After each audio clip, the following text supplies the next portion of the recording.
अच्छा, ये बताइए कि भारत जो विभाजन हुआ था, उसको लेकर के आपका जो है कोई कमेटी बनी थी क्या?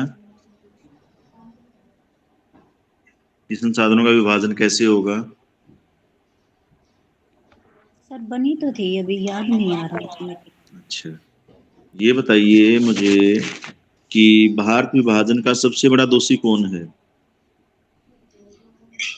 सर अंग्रेजों की जो फीडल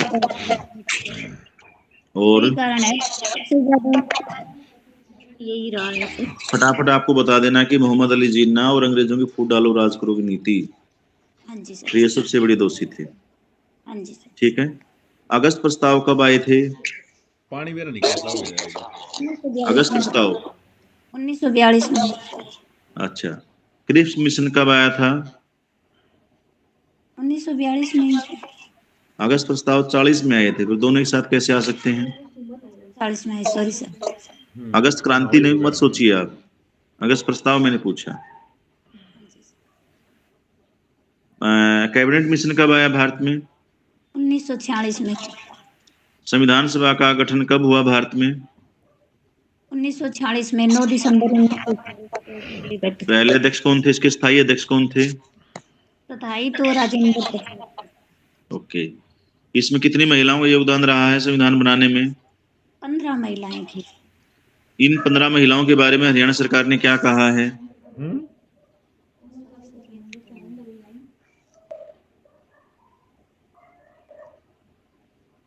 इनकी कहानियां सुनाई जाएंगी। 79 इनकी 88 कहानियां बच्चों को सुनाई जाएंगी। 83। ठीक है। अभी आपका कुछ दिन पहले कुछ बच्चों ने कुर्बानियां दी थी, सिख धर्म के जो थे आपका गुरु गोविंद सिंह के बच्चे थे, तो उनके नाम पर कौन सा दिवस मनाया गया? वीर बाल दिवस। वीर बाल दिवस किस तारीख को मनाया जाता है ये? 26 दिसंबर को। और आपका ये बताइए कि हरियाणा में जो है आपका नमस्ते के स्थान पर किस वर्ड को यूज किया जाता है स्कूलों में? जय गुड हिंद। मॉर्निंग। जय हिंद। जय हिंद का नारा किसने दिया था? नेताजी सुभाष चंद्र बोस ने। ओके। दिल्ली चलो किसने कहा था? नेताजी सुभाष चंद्र बोस ने। पराक्रम दिवस किसकी आपका जन्मदिन के अवसर पर मनाया जाता है?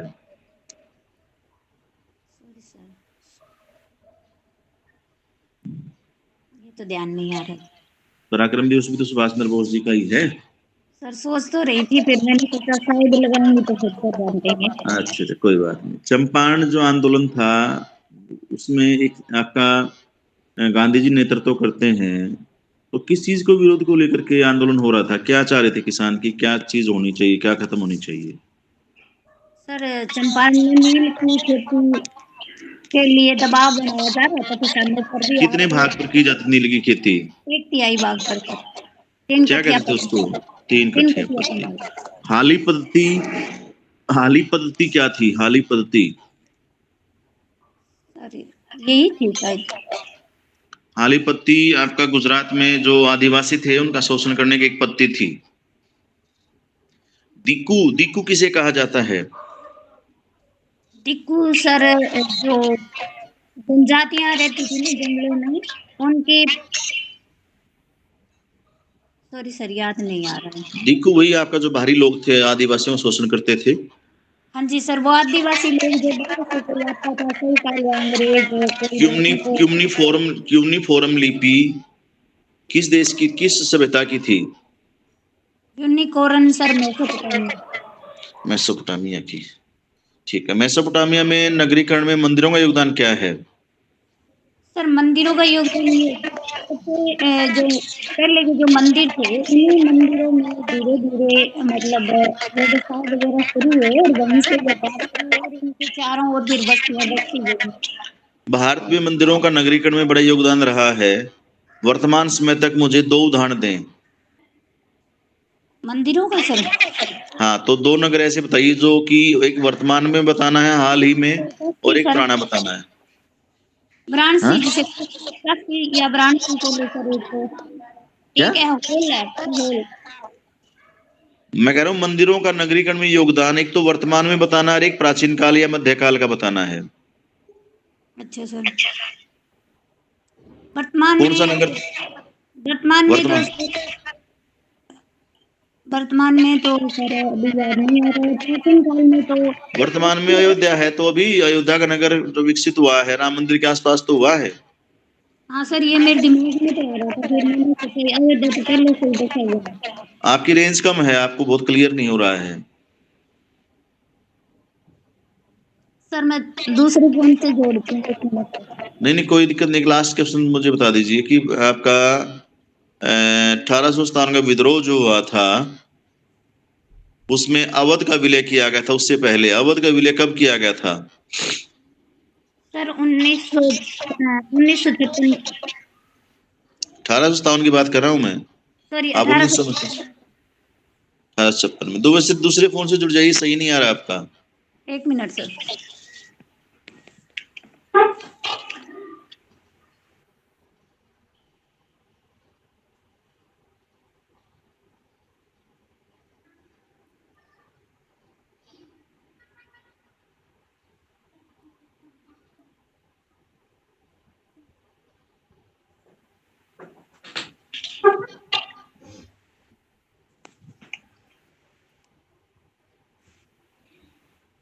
ठीक है विकास सर, पूछ लीजिए एक बार। हाँ जी मैम, ये बताइए एफए और एसए में अंतर बताइए। सर एफए तो होता है फॉर्मेटिव असाइनमेंट, असाइनमेंट जिसमें नहीं, असेसमेंट।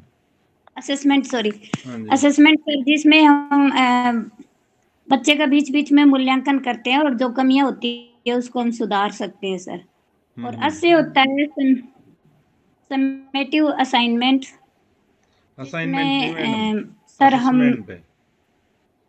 असेसमेंट, सॉरी ठीक सर, है। असेसमेंट, जिसमें हम्म हम सर सुधार नहीं कर सकते, बाद में वो हम्म हम्म सबमिट हो जाता है सर। हम्म। चलो ये बताइए मैडम, आप आपकी क्लास के अंदर एक बहुत ही गरीब लड़की है जिसके पास बुक्स भी नहीं है और ड्रेस के लिए भी कहती है कि मैम मेरे पास ड्रेस नहीं है, तो क्या स्टेप उठाओगे आप उसकी हेल्प के लिए? सर अगर लड़की आर्थिक रूप से कमजोर है तो हम्म मैं अपने जो साथ वाले टीचर है उनके साथ मिलकर के उसकी आर्थिक सहायता करूंगी, और हम्म अन्य जो योजनाएं चल रही है सरकार की उनके बारे में उसको बताऊंगी कि आप इस तरह से इन योजनाओं का लाभ भी उठा सकते हैं।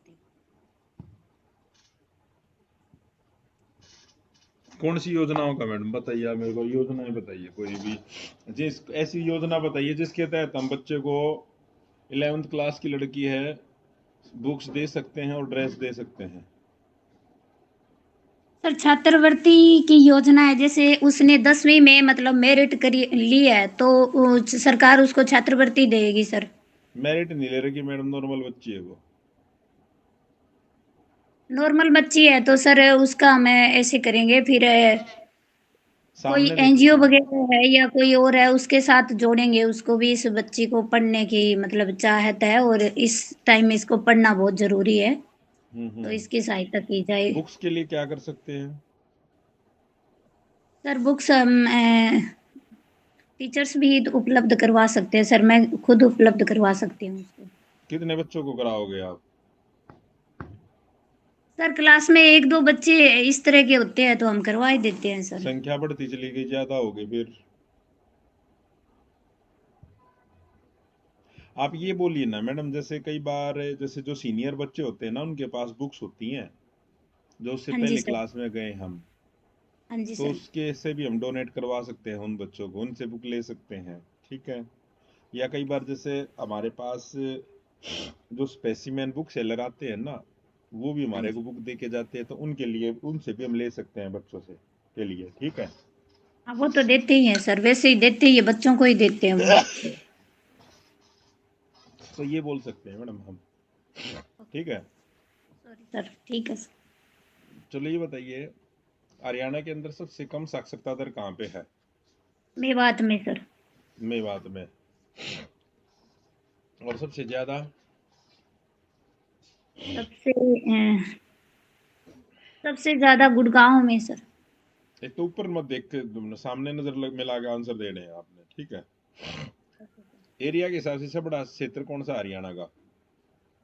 सिरसा सर। चलो, छोटा? फरीदाबाद सर। फरीदाबाद। पंचकुला कौन सी पहाड़ियों के तलहटी में स्थित है? शिवालिंग की पहाड़ियां सर। हरियाणा के दक्षिण में कौन सी पहाड़ियां हैं? अरावली की पहाड़ियां सर। अरावली की पहाड़ियां हरियाणा के कौन कौन से जिले में फैली हुई है?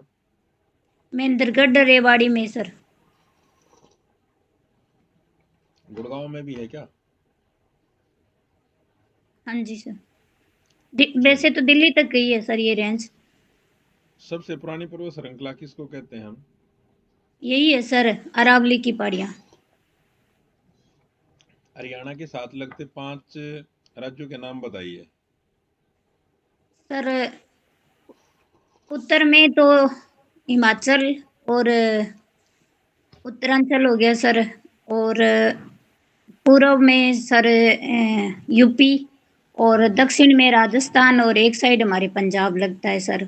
एक हमारे चंडीगढ़ यूनियन टेरिटरी और एक दिल्ली यूनियन टेरिटरी लगती है। मैंने राज्यों के पूछा था मैडम आपसे, यूटी का तो पूछा ही नहीं। उत्तराखंड कहाँ से लगता है?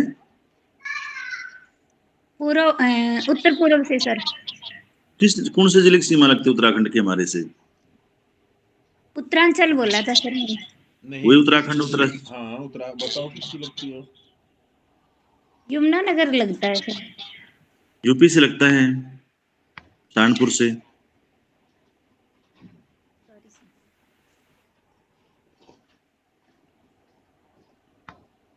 उत्तराखंड के तो बीच में यूपी आ गया ना।